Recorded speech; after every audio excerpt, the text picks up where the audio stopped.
retrouver l'édito politique d'Alexis Poulain qui est avec nous en studio. Bonjour Alexis. Bonjour Alexis.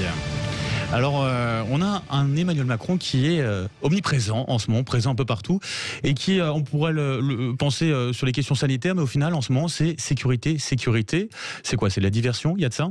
Il y a que ça, j'ai l'impression. On ne sait jamais, en fait, en quel costume va apparaître le président.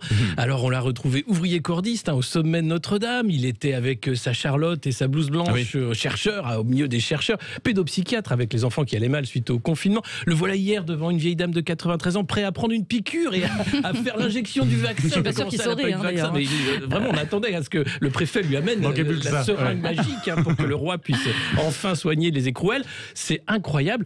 Et c'est un peu inquiétant parce que depuis le 29 septembre 2020, Emmanuel Macron ne publie plus son agenda hebdomadaire pour les journalistes. On ne sait pas, évidemment, où il va apparaître. On est perdu. Alors, on est tellement perdu. Il y a un peu une fin de quinquennat à la Las Vegas Parano où on est chaque jour un peu plus surpris de cette course en avant. Aujourd'hui, quel est le vrai problème? À la fois la crise sanitaire, on le sait, le problème des vaccins avec la défiance des Français compte tenu de ce qu'on a entendu sur AstraZeneca et autres, le problème des traitements, et le fait que les lits ont manqué, etc. Et qu'est-ce qu'il annonce? 10 000 policiers de plus pour 2022. Du bleu, mais pas du blanc.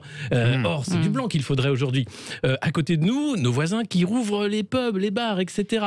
Joe Biden qui promet un vaccin pour tous les Américains adultes. Aujourd'hui, quand on veut se faire vacciner en France, on a du mal à trouver un rendez-vous ou une dose.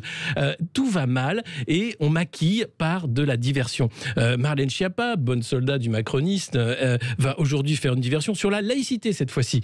Quelle est la chance réelle que les Français s'intéressent à ces sujets, eux qui ont peur pour l'avenir, pour leur emploi, pour la précarité qui vient, pour leur entreprise peut-être qui ne pourra pas rouvrir, les restaurateurs qui commencent à dire que de toute façon, même si on me propose de rouvrir cet été, sans touristes ça ne marchera pas, donc je vais être obligé d'attendre ou bien de ne jamais rouvrir. Et là, on continue à se déguiser. Et c'est ça, moi, qui me fait peur. Alors peut-être que, étant dans l'année Napoléon, Marlène Schiappa qui parlait de Spider-Man, Joséphine, les pompiers, moi ça m'a rappelé une chanson. Je sais pas vous, et comme on porte tous des masques... Allez-y, au bal masqué, la compagnie créole. Alors c'est pour un peu sourire de ce drame qu'on vit quand même. Mais ils avaient déjà tout juste, c'est ça en fait. C'est complètement ça. Donc j'attends de voir si demain Emmanuel va encore se déguiser en pilote de chasse sous-marinier.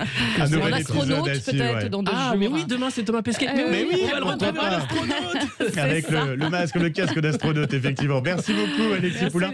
On vous retrouve à 8h45 pour le petit déjeuner de l'actu avec tous nos chroniqueurs, bien sûr. Allez,